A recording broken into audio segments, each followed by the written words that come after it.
Good morning, traders. It is Tuesday, the 3rd of May, 2016. It's 8:02 a.m. Chicago time. This is another Trader Bite, early nourishment for your trading mind. Derivatives trading involves substantial risk of loss and is not suitable for all investors. Past performance is not indicative of future results. A few items to cover today, mostly how yesterday worked out, but looking at what is driving the market this morning. Europe is way off this morning with the DAX being down 1.56% or 156 points, trading at 99.66. Remember, it was at the top of the heap yesterday, followed by the Euro stocks down 1.48%, Russell S&P down, Nasdaq, and oil being down 37 cents, 0.8%. The U.S. dollar's down another 0.2%. The U.S. dollar's been coming off fairly decently recently. Gold again breaches the $1,300 level like it did yesterday, trading at a high of 1303.90 in the June contract. And then the strongest product that I'm monitoring, futures that I'm monitoring right now, is the U.S. Treasury bond up 0.87%, a handle and 13 ticks.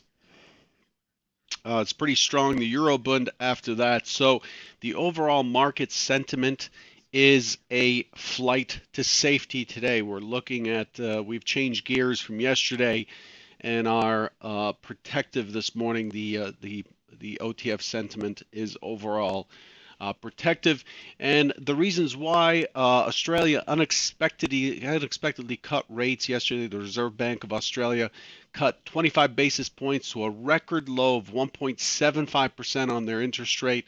That was big news. In addition to that, China's manufacturing sector slowed.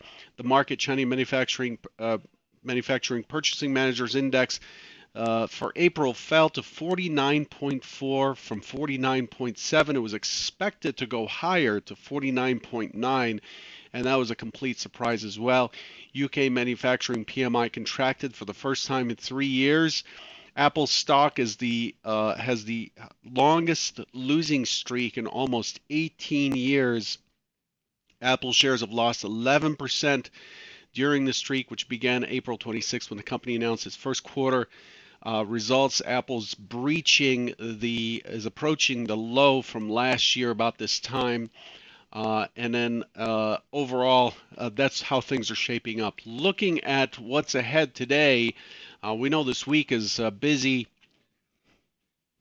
with tomorrow and Friday being the non-farm payrolls here in the U.S., the second largest mover or most important figure of the month. Today at 8:45 Central, 9:45 Eastern, we're looking for ISM New York. The prior expectation is 50.4. I don't have an estimate. At 9 o'clock Central, 10 Eastern, we're looking for IBD Tip Economic Optimism, 46.5. That is a fairly low importance figure. At 9:30 Central, 10:30 Eastern, we're looking for Fed Speaker Mester. At 10:30 Central, 11:30 Eastern, EU Speaker Tusk, in Japan's Abe speaking to the press before the EU-Japan summit. And then at 1 o'clock Central, 2 o'clock Eastern, we have Fed Speaker Williams speaks with Bloomberg Radio. There is a Fed speaker currently who's just released a comment stating that we might expect two more rate moves. That is Fed's Lockhart, I believe. It says we should expect two hikes in 2016, and that is certainly possible. So that's the overall picture that is setting us up so far. On the look for what we should be expecting, or what we expected yesterday versus what we're getting. What is going on here? There we go. Here's what we expected yesterday. I tweeted this out midday just to show what's working out. Yesterday, we were looking for an open auction in range, which is what we got.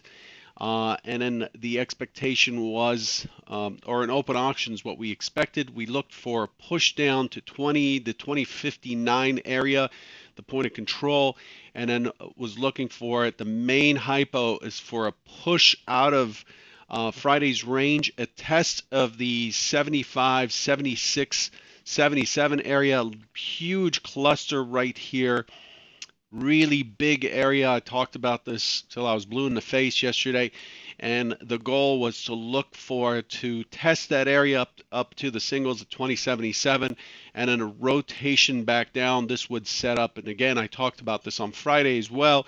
This would set up not only a good target on the longs, this would set up a fairly decent short. It's you don't see these opportunities that often where you have a ton of confluence and a good amount of distance to them, and then having a day session that leads up to it.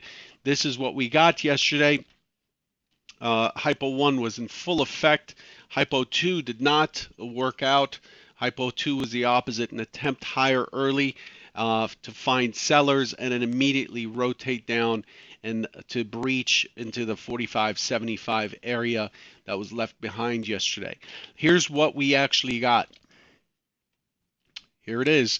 Just absolutely perfect. This, again, not to toot my horn, I did not cause this movement. I can't take credit for it. But the auction should be making quite an impression on you. The fact that the market has opened. It's an open auction in range. Tests the point of control almost to the tick there. It missed it actually by a tick. It turned at 59.50 instead of 59 and a quarter. So we still have a naked point of control. This price continues to carry forward, and then we push out of the prior day's range. And where do we go? We go to 77.50, and where are we now? We're at 61.62, 77.50. The unfortunate thing about this trade, as just picture perfect, as textbook as it was, the unfortunate thing about this trade is it happened so late in the session, it would require me to hold overnight, and I never do. So there wasn't much I can pull out of it. This morning we're trading at 62, so that's about 15 points lower from that key area. This initial test into the point of selling. There's an LVN zone here as well. This initial test is very important. Remember, if virgin tests present the greatest amount of risk, information risk, but also present the greatest amount of price opportunity. All right, we're trading information versus opportunity, so I'm not waiting for confirmation on these. The book was fairly thick yesterday in those areas. We had a fair amount of liquidity. Let's pull that up here a minute to look at it. Look at how things shaped up. Sorry, you're going to have to give me a second. So here's what the depth looked like. This is the S5 Bookmap software. It is the original mapping, market depth mapping software. You can see as the market pushed into this 75 area, 75, 77 is our target area. You can see the confluence here, the levels. These are what I call bookmap notes. I upload these every day. They're available to everybody in the chat room if you're at S5. And you can see the liquidity here and the number of collisions. There's just a ton of collisions going off here. These dots are filtered at a 409 and above, 409 being the figure that would be the minimum required for a dot to appear. And the bigger the dot, you can see the closing trades here, the bigger the dot, the more volume there is. But what's important is this liquidity all the way through. So other people, OTF looks like, had this idea, and if you pull in to these levels, you'll see that the liquidity took those trades. The liquidity actually took all of those trades, and they traded through. And then finally it falters and it rolls over and it starts to move down. So you have not only, again, this is an example of a setup that's almost playing out to perfection. This is not a common thing. No, I cannot predict that this will happen ahead of time. I can only trade what's in front of me. And you can see from yesterday's close right here, the market goes sideways and then just drops hard on the European Open, with with it just pushing through OTF type action. It just had no respect for any of the levels below yesterday. Very important to see that, to see how that played out.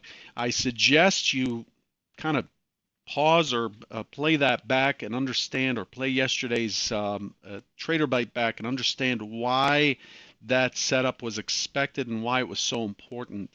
Um, Again, it's I'm not taking credit for it. It is just a trade, but overall, that's how things shaped up, and they played out pretty much on point. This is Apple right here, a 60-minute chart of Apple. I'm charting from the gap on the 27th down, and I've put a composite on here, and Apple is just absolutely unable to grow some legs. It has this composite LVN zone. Anybody short Apple will not want to see it get above the 95 or 94 and a quarter area, but overall it's building value down below in volume. It has some important. It's traded heavily at the figure, clearly trading against options positions. So you can see a heavy amount of volume that takes place at the 97, 96, 95, 94. But this has been driving the NASDAQ down. If you look at the NASDAQ ES spread, or the NOSP or spun spread, you'll see that the NASDAQ is relatively weak to the ES, and this is a big driver of it. But overall, the market has been the composite has been pushing this down, has been building lower and lower, and overall, the shorts in Apple will not want to see this above 95 and a quarter. If they do, they're likely to get 96 fairly quickly. This is an LVN zone in Apple if you're trading that stock. We're looking at options on it just yesterday. The overnight session, and I know I'm covering a lot here. The overnight session, as I showed you, the point of control yesterday did not migrate to the top. Did not migrate to the top. It moved. The market moved to that key level and traded a fair amount in this HVN, but we don't have what we need up here, what we normally see up here to predict a continuation higher in the overnight session. This was a steady and solid setup for a return back lower towards the point of control. The target for that short from the 75 to 77 area was expected to be 70, at least 70.50, that key 70.50 figure, and then back to the point of control below, and it exceeded it overnight. The overall overnight profile shows two distributions. The upper distribution is fairly weak. It was formed during the Asian session, but the line in the sand this morning is 67, 66 half, 67. That is the area that I'm looking to watch. The overall low in the overnight session is fairly weak. The expectation is that this is likely to hold. The 77 area is likely to hold, and I'm looking for a rotation lower, and that's my primary hypothesis. So let's get down to it. Man, that's a lot of talking. So you can see how crowded this area is with all these levels, these flex levels here. But overall, we are beneath this. This is the target right here. The 70 on the short from 77 was looking for 6 points, really 76 to 70 yesterday, as I outlined pre-market, and we are back down below the weekly pivot that we breached. And the weekly single print. The expectation this morning is open in range in value, an attempt higher towards that 65.50. Notice the point of control is right in that weekly pivot and single print or low volume node. The expectation is it attempts higher, and it rotates down, and then we're looking for it to start moving towards the lower distribution or 51 again. Ideally for the day traders, we would see it push towards 40, but this is the primary hypothesis today. I'm looking for some resistance as it pushes into 65.50. If it takes out the 65, 66 area, caution shorts at that point. We're starting to work ourselves back up to the upper distribution again, and we're likely to retest at 77. So that's the primary hypothesis. The secondary hypothesis, open auction in range, attempt lower, breach, take out that point of control, the naked point of control, take out the low, and then give it a rest here, and then start to rotate in this range here. I'm expecting the market to continue to remain weak this morning, but we've seen the market come in and completely get bought in these at these levels. However, it's just with the movement that's going on overseas or in the other markets, Australia, China, and so on, and the results from the UK, the expectation is the market is expecting weakness. We're also going into the unemployment figure on Friday. There's a lot at risk here. I expect the market to remain muted until then. So that's hypothesis number two. The expectation is for test higher, test lower, and then trade somewhere in the middle. Okay, so I filled your minds with a lot of stuff here to process.